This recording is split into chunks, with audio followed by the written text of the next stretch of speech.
सुबह 9 बजे से बैठे हैं। काफ़ी थकान भी महसूस कर रहे हैं क्योंकि यहाँ खुद के संबंधित विषय बहुत कम होंगे, लेकिन और विषयों को भी उनको झेलना पड़ रहा है। सामान्य रूप से सरकार का एक स्वभाव रहता है सीक्रेसी का। आज के इस अवसर पर आप अनुभव करते होंगे ओपननेस का, एक खुलापन। सरकार क्या सोचती है,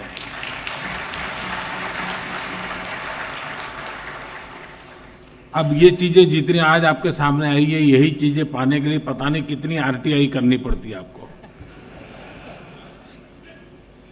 तो व्यवस्था ऐसी विकसित की जा सकती है कि उसी प्रकार से हमने देखा है कि बजट जब आता है तो ढेर सारे डेलीगेशंस मेमोरेंडम लेकर के आते हैं। वो भी एक ऐसी फॉर्मेलिटी हो जाती है कि सरकार कागज ले लेती है, कितना ही बड़ी हायर पोजीशन पर क्यों ना हो, अच्छा देख लेंगे, फिर वो कागज प्रोसेस में चला जाता है। आज आपने देखा होगा कि आपके जो कंसर्न्स है उसकी यहां चर्चा हुई है, सिर्फ सुना गया ऐसा नहीं, चर्चा हुई इतना नहीं, उसमें से रास्ते खोजे गए हैं। रास्ते खोज करके हम मिलकर के अचीव कैसे करें, हमारी कलेक्टिव रिस्पॉन्सिबिलिटी का एक फीलिंग आ जाए, फीलिंग ऑफ वननेस, उस दिशा में एक प्रयास है।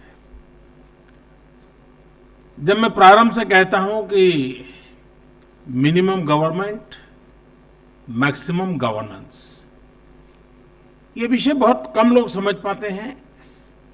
कुछ लोग तो यही मानते हैं कि मंत्रियों की संख्या के आधार पर तय होता है कि मिनिमम गवर्नमेंट है कि नहीं है। तो ये उनकी समझदारी का प्रॉब्लम है। लेकिन मिनिमम गवर्नमेंट मैक्सिमम गवर्नेंस क्या होता है वो आज एक दिन में आपने देख लिया। शायद जितने निर्णय आज आप कर रहे हैं, मिलकर के कर रहे हैं, शायद सरकारी फाइल और प्रोसेस में हुआ होता तो सालों निकल जाते। ये है maximum governance. Minimum government to maximum governance की दिशा में कैसे जा सकते हैं, इसका ये एक स्वाभाविक आपके सामने प्रस्तुत है। मैं जब नया आया, मैंने 15 अगस्त को भी इस बात का उल्लेख किया था लाल किले पर से।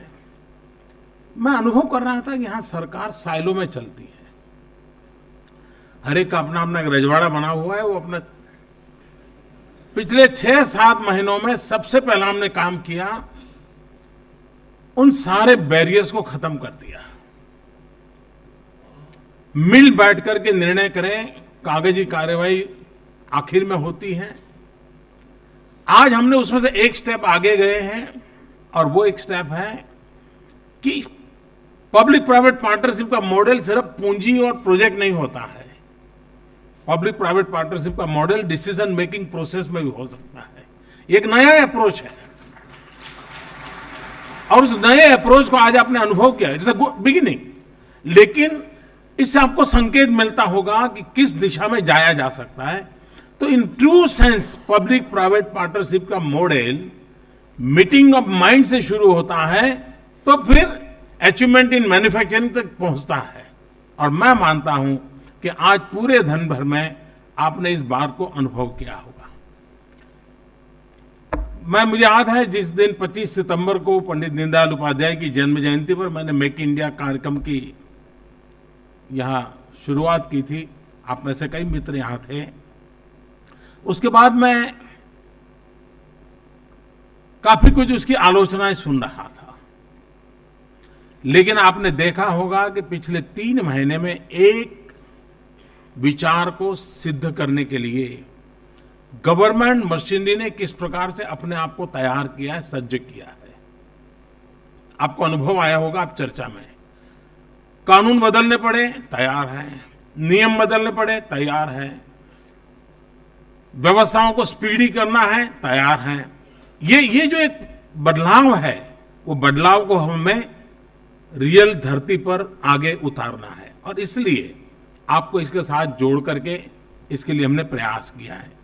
हम जानते हैं सरकार ज्यादातर एबीसीडी में फंसी हुई रहती हैं। सरकार का कल्चर एबीसीडी कल्चर होता है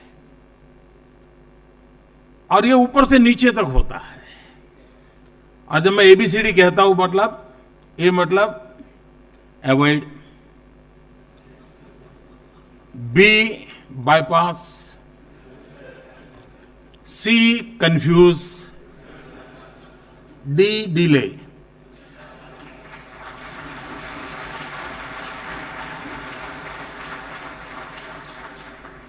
हमारी कोशिश है एबीसीडी कल्चर से एक ऐसे रोड मैप पर जाएं जिसमें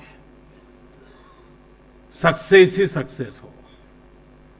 और जब मैं सक्सेस ही सक्सेस के रोड की बात करता हूं तो मैं उस रोड की चर्चा करता हूं जिसमें ROAD, R responsibility, O ownership, A accountability, D discipline.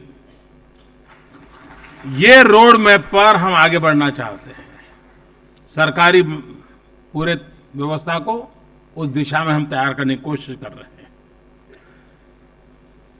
इसके कारण शासन में काम करने वाले व्यक्तियों को भी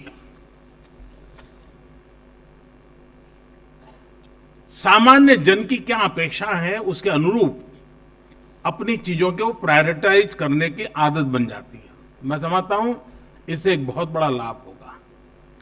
एक उससे आगे का कदम जो मेरे मन में है, जिस पर हमने सोचना चाहिए,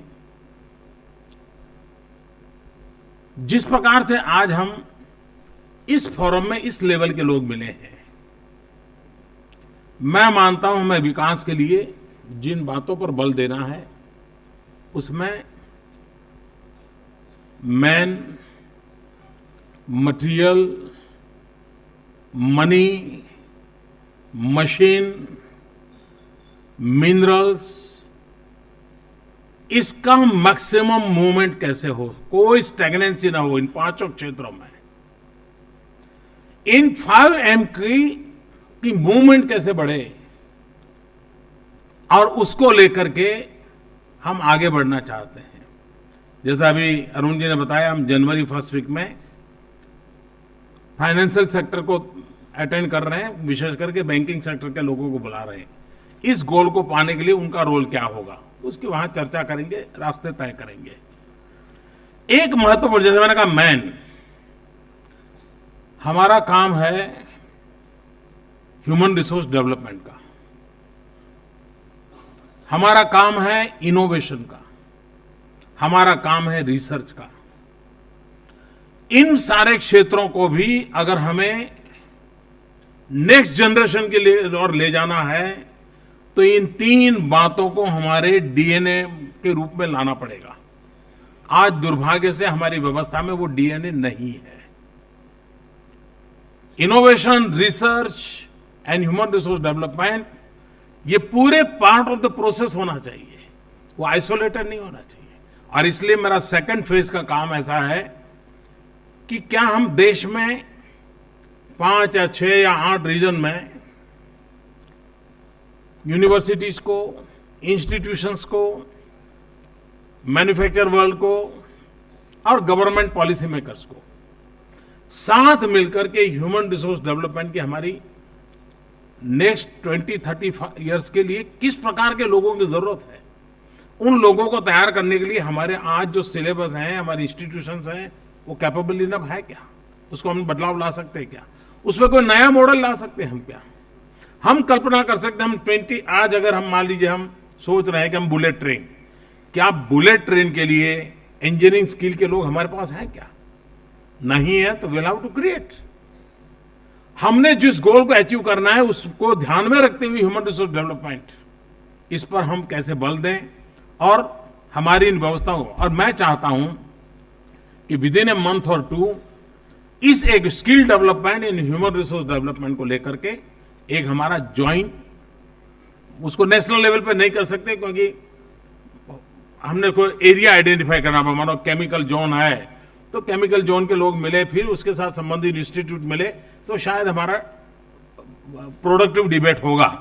इस प्रकार से हम कुछ चर्चा कर करके इस पर काम करें और उसी में इनोवेशन एंड रिसर्च, अगर हम दुनिया के सामने इनोवेशन लेके नहीं जाएंगे, हमारे आईटी सेक्टर में हम लोगों ने बहुत बड़ा अपना तजुर्बा बताया 25 साल पहले, लेकिन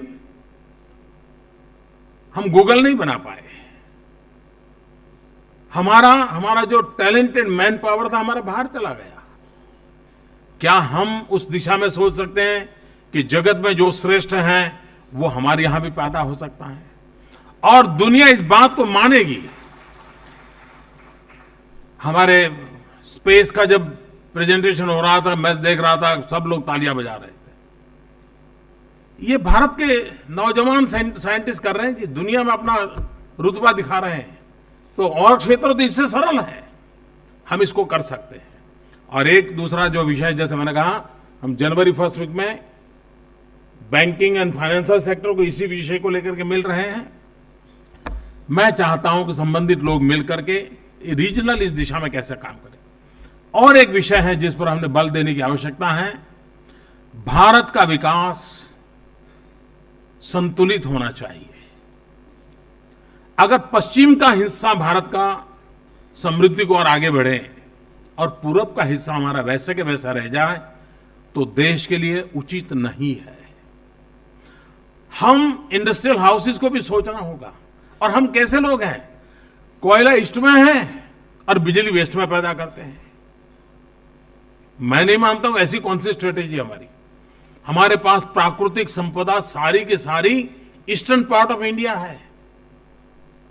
क्या हम हमारी योजनाओं में, और मैं चाहूंगा कि इसके लिए हमारे नीति निर्धारक भी अटेंशन दें, और आप जो विकास करना चाहते हैं, अपना विकास, अपनी कंपनी का विकास, देश का विकास, आप भी सोचिए कि ईस्टर्न पार्ट ऑफ इंडिया, उसके पास जो पोटेंशियल है, उसके पास जो सामर्थ्य है, वो सामर्थ्य हमारे देश के विकास में किस प्रकार से उपयोग हो, हमारे मैन्युफैक्चरिंग सेक्टर कैसे बने, वहां पर भी टैलेंटेड यूथ है, वहां मिनरल्स हैं, वहां पूरी संभावनाएं पड़ी हैं। उन संभावनाओं पर हमें एक दशक में अगर ध्यान दें तो भारत का पश्चिमी छोर जिस प्रकार से आगे बढ़ा है, अगर पूरब का छोर इक्विवेलेंट आ जाएगा तो आप कल्पना कर सकते हैं कि जिस ग्रोथ टारगेट की चर्चा पूरी दुनिया हिंदुस्तान से अपेक्षा करती है, उसको पाने का वो उत्तम से उत्तम रास्ता बन सकता है। और इसलिए हम उस दिशा में भी अगर आगे बढ़े तो मैं समझता हूं हम काफी कुछ दे सकते हैं। मैं ज्यादा से लंबा समय लेना नहीं चाहता हूं आपका। आज पूरे दिन भर ये जो प्रयास हुआ है, हर एक की जिम्मेवारी तय हो चुकी है, रोड मैप तय हो चुका है, क्या अचीव करना है वो निर्धारित हो गया है, नीतियों में क्या परिवर्तन लाना है वो तय हो चुका है। अब मैं नहीं मानता हूं कि कोई कागजी कार्यवाही की जरूरत पड़ेगी, अपने आप चीजें इंप्लीमेंट होगी और हम जो मेक इन इंडिया का कंसेप्ट लेकर के चल रहे हैं उसको आगे बढ़ेंगे। लेकिन बात मेक इन इंडिया से अटक नहीं सकती। हमारी कोशिश उससे आगे हो।